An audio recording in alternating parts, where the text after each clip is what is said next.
when Trump had a situation and he had I think it was here in Madison, he had a rally, and they said there's a whole island of garbage out there, it's called Puerto Rico. I was like, oh, he's done, right? And I was like, you can't say that. You know what I'm saying? New York, I said, you can't say that. The next day, from what I understand, his Latino voters went up. You know what I'm saying? Like, I think there's a psychology that I'm not aware of. You know what I'm saying? That certain people are aware of and understand how to sort of manipulate things. I'm D. Watkins, and today I'll be joined by funny man, Inglewood legend, Kenya Barris. You know him as the creator of shows like Blackish, Black as Fuck, and Grownish. Some of his films include Girls Trip, You People, and Coming to America 2, to name a few. Today we'll be talking about his new Audible original podcast, The Unusual Suspects, where he partners with Tipping Point author Malcolm Gladwell to have conversations with some of the most interesting people who aren't just making waves in their respective industries, but they're changing the world. Yeah. Welcome to the show, man. How's it going? Thanks, bro. Congrats on the podcast. I think it's brilliant, especially for dreamers like myself who's trying to make sense of this industry. Like you guys are dropping gems. You and Gladwell are a great team. Did people see you guys as like an unlikely partnership, friendship at first? Hell yeah. Yeah. Is it because of the haircut difference or? Oh, man. Because of his not haircut and my haircut? No. I was a huge fan, bro. Like I saw him at a restaurant called Jelena in LA. And Tipping Point changed my life. You know what I'm saying? Like, it was the whole, like, how things, you know what I'm saying, and the outliers and all that stuff. You know, people like us, we read those books and you start that whole 10,000 hour rule and stuff like that. He doesn't realize, but the hood catches on to that stuff. No, we love that shit. We love that shit. You know what I'm saying? And it starts saying stuff that we already knew but didn't know how to put in things. So I remember his picture and he was sitting down eating at a restaurant. I walked up to him and I was like, I never do this. Like people always say, I was like, but I really don't ever do that. But when you see a writer, it's like seeing a porn star. You know what I'm saying? Because it's like, and I say that because when you seeing somebody who you have this crazy intimate relationship with that you wouldn't normally see. You know what I'm saying? When you read a book, it's this relationship that you are way more invested than an actor, than a singer. You know what I'm saying? And so I saw him and I went up to him and he could not have been cooler. We struck up a friendship and I'm like, you know, we're like, we have to do something, And I was like, yo, we started realizing what's more we talked. And he really supported me on Black as Fuck. Like people were kind of this, and he called and he was like, this is my favorite show.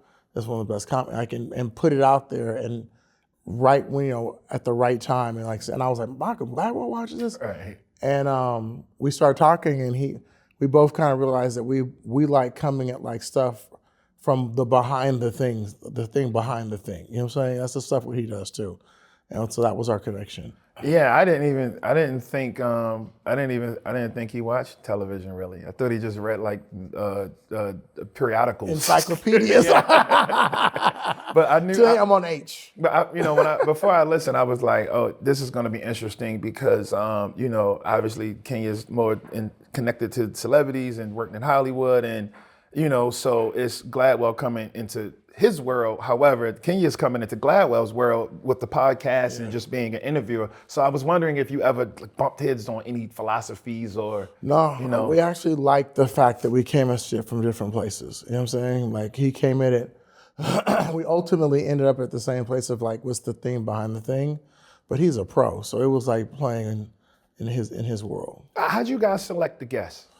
It's a very, very interesting guest list. We wanted to make sure that we didn't get like the people who were on the podcast rotation, right? You know what I'm saying? My one was Dr. Dre, you know what I'm saying? Like, cause Dre just doesn't do it and he's my hero. I think his big one was crazy enough was Ursula Burnham, who people don't know, but she is like, she's her, you know what I'm saying? Like she was, and we wanted to have people like you said who have affected our lives in crazy, crazy ways, but we might not know about them. You know what I'm saying? You might know their name, but you don't know exactly what they did, but they had an impact on the entire world. What's the biggest surprise from a guest over the season? Like who fucks your head up? Like Dre in a lot of ways. You know what I'm saying? Self-taught, can play a trumpet, might qualify for the Olympics in archery. You know what I'm saying? Like can play piano, self-taught play piano, is, I don't know if I can say it, but is producing the craziest albums you've ever heard, you know what I'm saying, from people you would never have thought about. And just was like a real emotional dude. You know what I'm saying? In a way that, you know what I'm saying, you think end up here, but he's like a super contemplative dude. I think the person who I was most like blown away, like I was like, Wes Moore. Oh, yeah. I think Wes Moore could be president. I think he should have ran for president. I mean, no offense to Kamala. I think that Kamala, excuse me, I feel like Wes Moore is charismatic, a brother, really, really, really took a state and turned it around and has a plan for anything you talk to him about.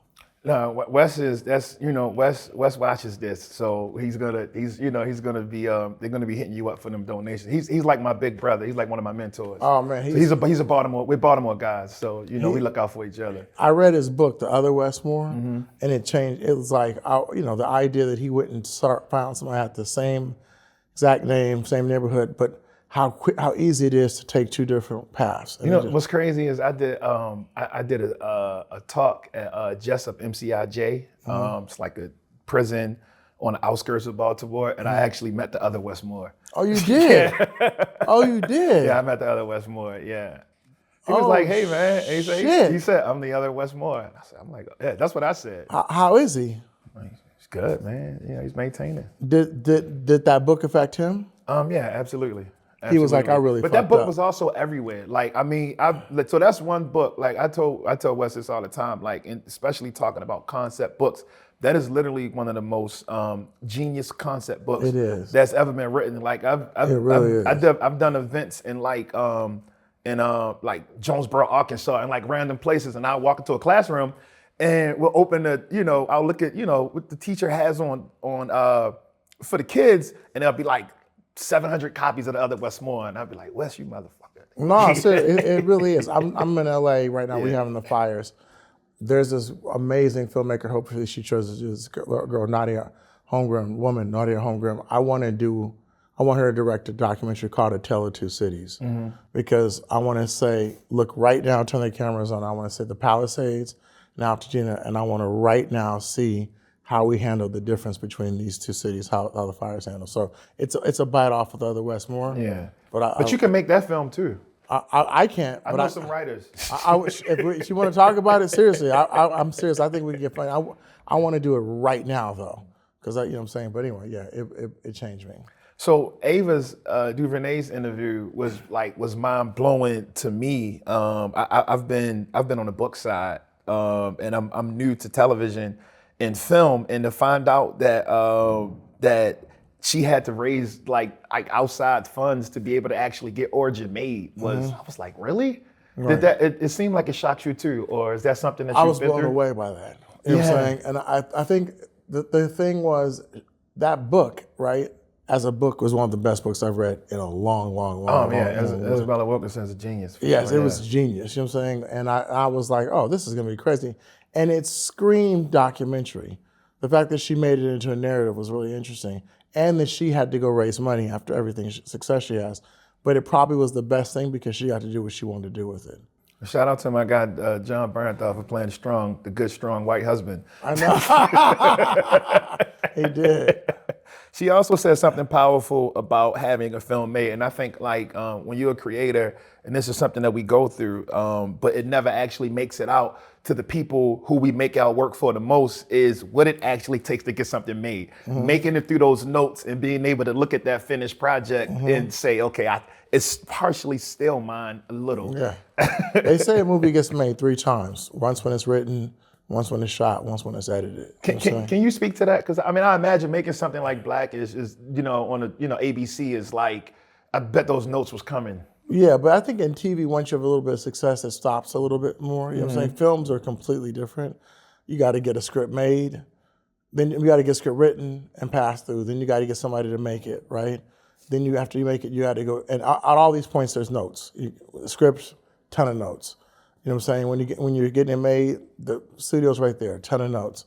When you're editing it, ton of notes. You know what I'm saying? So what you end up with in a movie, unless you're Scorsese or Adam McKay or Fincher, for the most part, it is a big difference from what you started off as a script. And I bet you even those guys changed. So I think Ava in raising the money herself, probably had a lot less of that than she did than a normal filmmaker would have to do.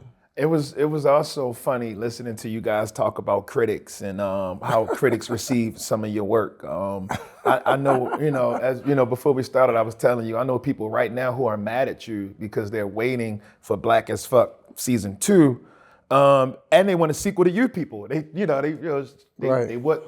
want more. With all of your success, do critics matter? Like, can they still strike a nerve, and piss you off? I feel like, of course they matter, but I feel like they matter less. You know what I'm saying? Now I used to look at the tomato meter. Now I look at the audience score. You know what I'm saying? I really feel, because sometimes it is, I did a movie, Shaft, that I think is the champion in the difference between the tomato meter and the audience. You know what I'm saying? It was like 95-17 or something like that. You know what I'm saying? I feel like I went and saw so many movies and I'm like, depending, critics go into movies and if they have an agenda, they will take that agenda with them. And that's the same thing on sometimes they'll give a Black movie a way higher score because they don't want to shit on a Black movie. Sometimes they'll give this movie this. Who are the tomato people? Who are the tomato people? I mean, we know what Rotten Tomatoes are, but like, who are they? Are they, They're supposed to be critics, right? But the hard part about it is, it's the people, how they extract what the people are saying, whether or not they liked it. You know what I'm saying? Whether it's fresh or rotten, and all that type of stuff. And I feel like ultimately, man, I go to movies I go to school, and I feel like you got to go see a movie and really say like Pop Star. I don't know if you ever saw Pop Star. To me, Pop Star is one of the most slept on movies ever. It was Andy Samberg, you know what I'm saying? Crazy, crazy, crazy funny. Did not get a good tomato score, did not do this. But it is one of Step Brothers. These are like some of the funniest movies. But Step Brothers didn't do well on. I don't think so. You know what I'm saying? But I feel like these are some of the funniest movies like ever. You know what I'm saying? And I think there's I just watched the movie Cherry. Anyway, I feel like you gotta go see a movie. I remember you flipping out on the show when after looking at Heat. Crazy. The score Heat got on Rotten Tomatoes. I was like, what are you talking about? You know what I'm saying? Yeah. Or fucking Space Jam. I'm like, you know what I'm saying? Like, my kids loved it. But anyway, yeah, it is. I feel like you got to go see a movie for yourself. There's been a huge component of your art that deals with conversations around race. I would even argue that shows like Blackish and the films like You People have contributed to making the conversation easier for people outside of the culture, right? You watch the Obama episode of Blackish or the Juneteenth episode of Black as Fuck, and you get a glimpse into our experience through a comedic lens. I would imagine a confused white person in the middle of the country could see these shows and they would take like a step towards us because you kind of making the world smaller and showing people that everyone kind of has the same problems. So when I see that and I see the power of the art, I cut the television on and I say, when the fuck happened in the 2024 election? Right. No, I think that's to show that how different of opinions with people. When Trump had a situation and he had I think it was here in Madison, he had a rally, and they said there's a whole island of garbage out there, it's called Puerto Rico. I was like, oh, he's done, right? And I was like, you can't say that. You know what I'm saying? New York, I said, you can't say that. The next day, from what I understand, his Latino voters went up. You know what I'm saying? Like, I think there's a psychology that I'm not aware of. You know what I'm saying? That certain people are aware of and understand how to sort of manipulate things and get things going. So I really feel like there's a rhyme or reason. I don't think that the hood is tapped into the rhyme or reason, you know what I'm saying? And I don't think sometimes that I'm tapped into the hood. I think sometimes the hood is not. I'll look at, friends of mine will do movies and I'm like, this is crazy. This is the craziest movie. And then next thing I know, it breaks records. Right. You know what I'm saying? Like, Tyler is a great example. Tyler's my boy. He told me he knows his group, and he has proved it time and time and time and time again. Yeah, he got his people. He doesn't care what he was like, fuck the tomatoes. He doesn't care what the tomatoes are. He just did a movie on Amazon. I was like, what? And next thing, that Monday, it broke the single biggest subscriber event in Amazon history. More people subscribed to Amazon than any movie in history of of the platform because of that movie that people were talking shit about, because he knows, he super serves his niche, he knows his audience, he knows what he's doing, and I feel like there's a certain form of brilliance to that. They need to teach that business model at film school. Seriously, no, all kidding aside, I told Tyler, I was like, he should go teach a class, because if you know how to hit your audience and super serve your audience, you can win every time. Did you see the latest executive order from today? Did you see it? No. You didn't? No. So Trump is making you create a show called Whitish and then White as Fuck. You didn't see that? What are you talking about? No, are you being serious? No, it's a joke. But he did he did bring me up. He did? Oh, and I have Trevor Noah did a book, and when I wanted the Daily Show, he was like saying how racist he thought Blackish was. The fact that I could have a show, he's like, if someone did a show called Whitish, and I was like, that's called every show ever. Every other show That's is called Friends. every other show.